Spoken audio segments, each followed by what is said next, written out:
여러분 안녕하십니까? 대구 경북 소식 전해드립니다. 이번 장마가 시작된 뒤 대구 경북에 내린 비의 양은 300mm에 가깝습니다. 아직 장마가 끝나지 않았는데도 이미 장마철 평균 강수량을 넘어섰고 지난해보다 1.5배가량 많이 내렸습니다.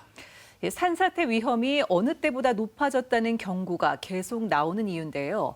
강하고 많은 비가 예보된 오늘 밤 특히 조심하셔야겠습니다. 손은민 기자입니다.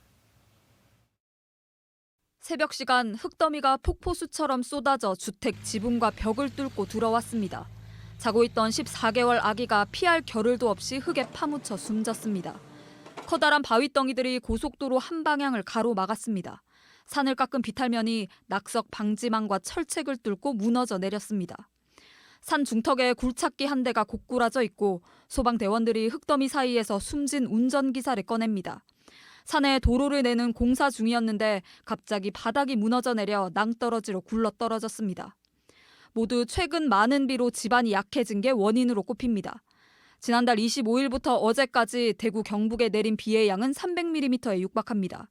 장마철 평균 강수량을 이미 넘어섰고 지난해 장마 때 온 비의 양과 비교하면 1.5배 수준으로 많은 비가 왔습니다. 영주와 문경, 봉화에는 500mm 안팎의 비가 집중됐습니다.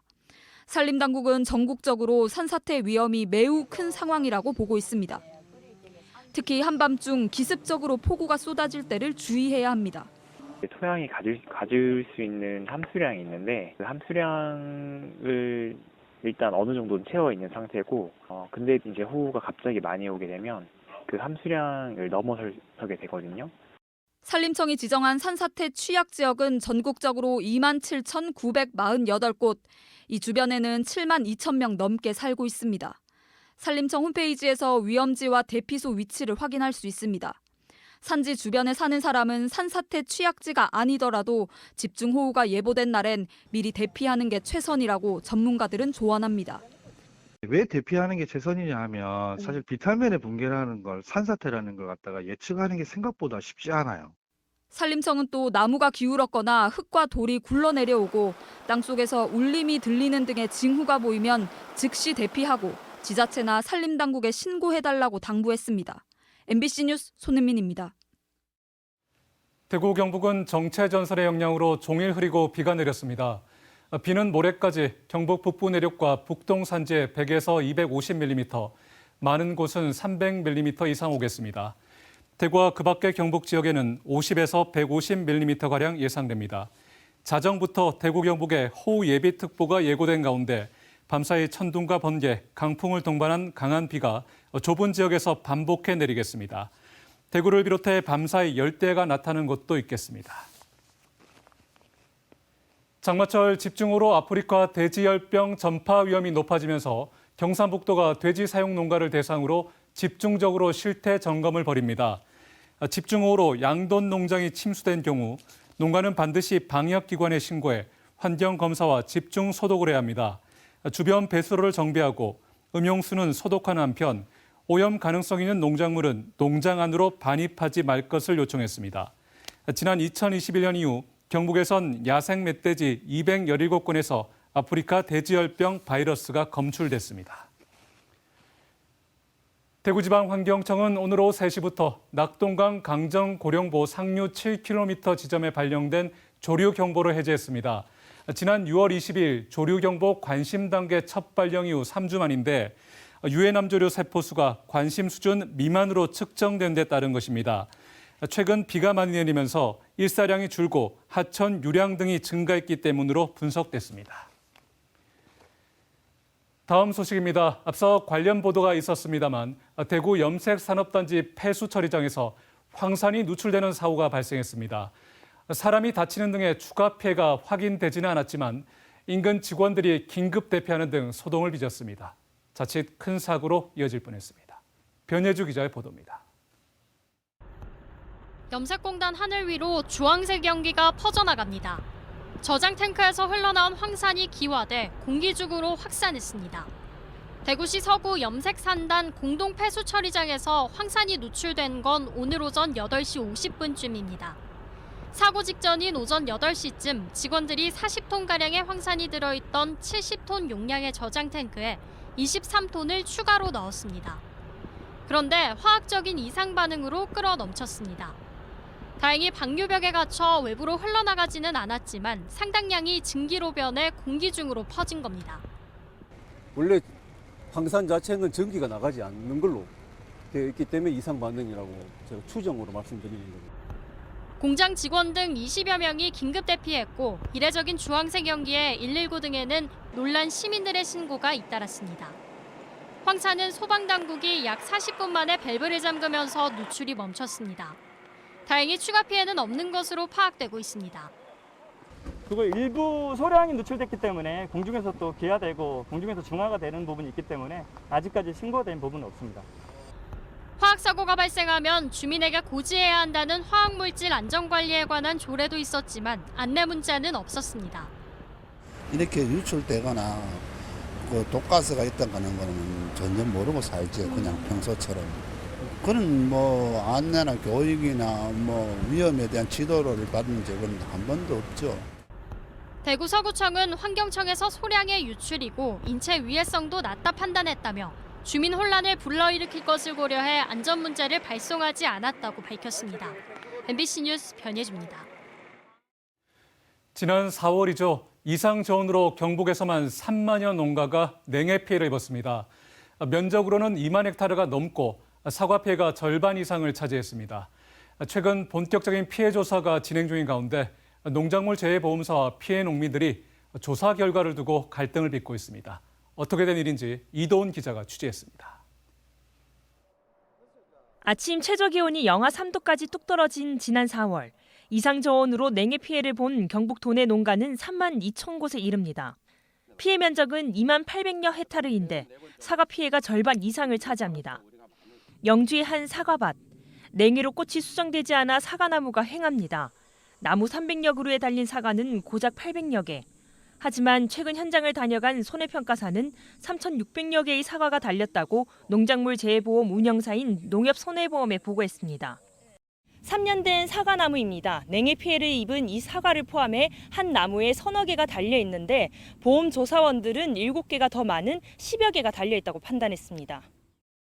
결국 재조사를 요청했고 결과는 크게 달라졌습니다. 의뢰를 다시 했지요. 재조사 해가지고 와가지고 재조사 했는데 그분들이 이제 800개를 조사를 했어요. 이거는 아니다. 이거는 이번 기회에 바로 잡지 않으면은 전국에 있는 농민들이 다시 피해를 볼 수 있다. 손해평가사는 표본으로 잡은 나무의 착가량을 조사한 뒤 전체 나무수를 곱해 계산한 바람에 오류가 있었다고 인정했습니다. 다만 의도적으로 피해 규모를 줄인 것은 아니라고 해명했습니다. 객관적으로 표본 조사를 해가지고 이제 그 나온 착가수가 있잖아요. 그 말씀드리고 제가 조사인데 사인 하시겠습니까? 사인 받아 오는 게 우리 일입니다. 그 외에 뭐 보험금이 없고 그건 우리 소관이 아닙니다. 하지만 이런 소식이 알려지면서 냉해 피해 농민들의 불신은 커지고 있습니다. 과수원 규모가 작은 경우 오류를 어렵지 않게 발견할 수 있지만 착가량이 10만 개 이상 넘어갈 경우 조사 결과를 바로잡기가 쉽지 않다는 겁니다. 저희들부터 10만 개가 왔는데 8만 개가 왔습니다. 말씀을 하셔도 나는 더 적게 왔다. 그러면 증명을 해보세요. 이랬을 때는 저 같은 경우는 증명할 방법이 없다. 6만 개를 어떻게 제가 살려요?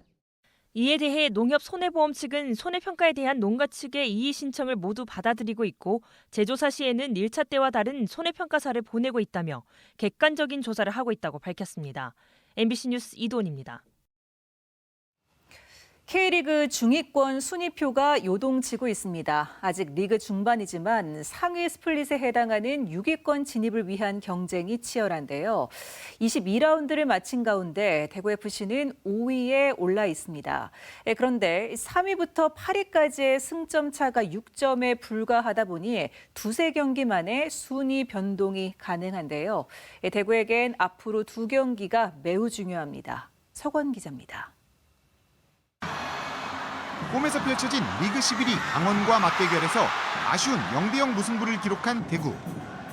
앞서 펼쳐진 홈경기 최하위 수원 삼성전도 1대1로 마치며 하위권 팀을 상대로 승점 2점을 추가하는 데 그쳤습니다. 경쟁팀들이 무승부를 기록하며 간신히 5위를 지킨 대구FC. 지난주 제주 원정부터 빗속에서 펼쳐진 홈 강원전과 다가오는 광주 원정까지 만만치 않은 일정이 이어집니다. 승격팀 광주 대전으로 이어지는 원정 2연전은 그래서 더 중요한데요. 이 선수들 컨디션만 좋다면 충분히 또 해볼 만하다고 생각을 합니다. 준비를 계속 해왔고 원정 2경기 가지만 저번 기억을 살려서 좋은 경기 할 거라고 생각합니다. 6위 대전과 8위 광주는 대구와 승점 차가 2점에 불과합니다. 한 경기의 승패가 순위에 직접적인 영향을 줄 수 있습니다. 대구의 이번 시즌 유일한 2연승이 지난 5월 광주와 대전 원정이었다는 점에 대구FC와 팬들은 기대를 걸고 있습니다. MBC 뉴스 서건입니다. 네, 앞서 보신 대구FC 현재 상황 취재를 한 스포츠 담당 서건 기자와 좀 더 자세한 이야기 나눠보겠습니다. 석 기자, 네. 일단 지난 강원전 참 아쉽습니다. 경기 막판에 점수가 났는데 이게 인정이 되지 않았군요. 그렇습니다. 대구에 대해서 잘 준비했던 강원을 상대로 좀 쉽지 않은 경기를 펼쳤던 대구FC는 경기 막판 공격을 이어가면서 좋은 장면을 좀 만들었는데요. 후반 41분 장성원의 크로스가 에드가의 헤더로 연결되면서 골망을 흔듭니다. 빗속에도 DGP 대구은행 파크를 찾았던 7,300여 관중들이 열광했는데요. 네. 후반 42분 주심이 VAR 판독에 들어갔고 결과는 득점 과정의 시작 장면에서 에드가 선수가 볼 경합 과정 반칙을 한 것으로 선언되면서 득점이 취소됐습니다. 대구로서는 일단 3위 등극을 눈앞에 뒀던 상황이라는 점에서 두고두고 아쉬움이 남는 득점 취소였습니다. 네, 참 아쉽습니다. 그래도 무승부로 인해서 승점 1점을 챙기면서 현재 5위 자리를 지키고 있는데 이 대구FC가 속해 있는 리그 중위권 다툼이 참 치열해 보입니다. 라운드마다 순위가 급변한다고 할 수 있을 듯한데요. 순위를 직접 보면서 좀 설명을 드리겠습니다. 네. 3위 서울부터 8위 광주까지의 순위표입니다. 6개 팀이 몰려있는 중위권의 승점 차는 단 6점이고요. 대구FC가 자리한 5위부터 한 계단 아래 자리한 대전, 제주, 광주는 승점 2점 차입니다. 역대급 순위 싸움 속 상위 스플릿 기준선인 6위 안에 들기 위한 순위 싸움이 치열한데요. 맞대결 승패로 순위가 바로 뒤바뀔 수 있는 그런 상황이죠. 7월 남아있는 경기는 두 번의 라운드 12경기인데요. 중위권 팀들끼리 만나는 대결을 치르는 팀은 대구FC의 남은 2경기뿐입니다. 대구FC의 남은 경기 그래서 더 중요하고 다른 한편으로는 좀 힘들어 보이기도 하죠. 네, 더 잘 준비를 해야 될 것 같습니다. 자, 승격팀과 원정 2연전이 지금 남아있는 상황입니다. 일정 정리 한번 해주시죠. 예, 놀랍게도요. 5월 세 번째, 네 번째 주와 똑같은 일정이 이번 7월 셋째, 넷째 주에도 반복됩니다.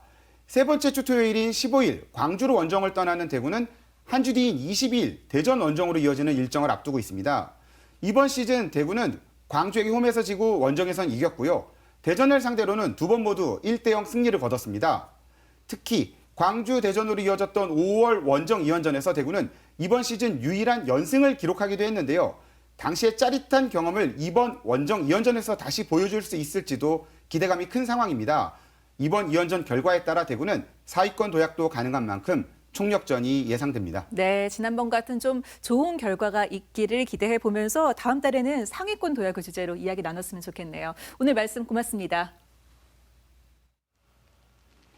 다음 소식입니다. 대구공항 착륙 직전에 아시아나 항공기 출입문을 강제로 연 혐의로 재판에 넘겨진 30대가 대구지법 형사 5단독 심리로 열린 첫 공판에서 혐의를 모두 인정했습니다.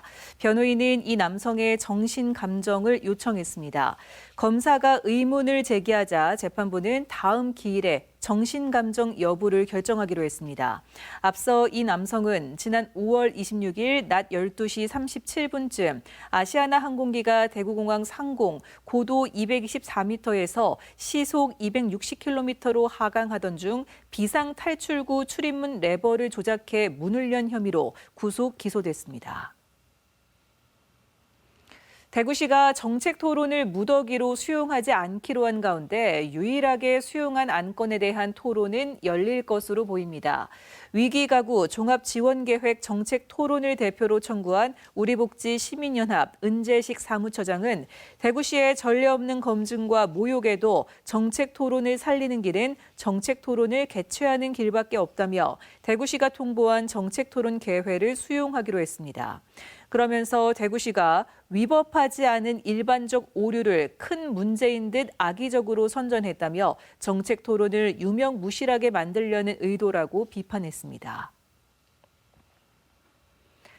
대구지검 여성아동범죄조사부는 어린 여학생들을 상대로 성매수를 하고 성착취물 영상을 제작한 혐의로 40대 남성을 구속 기소했습니다.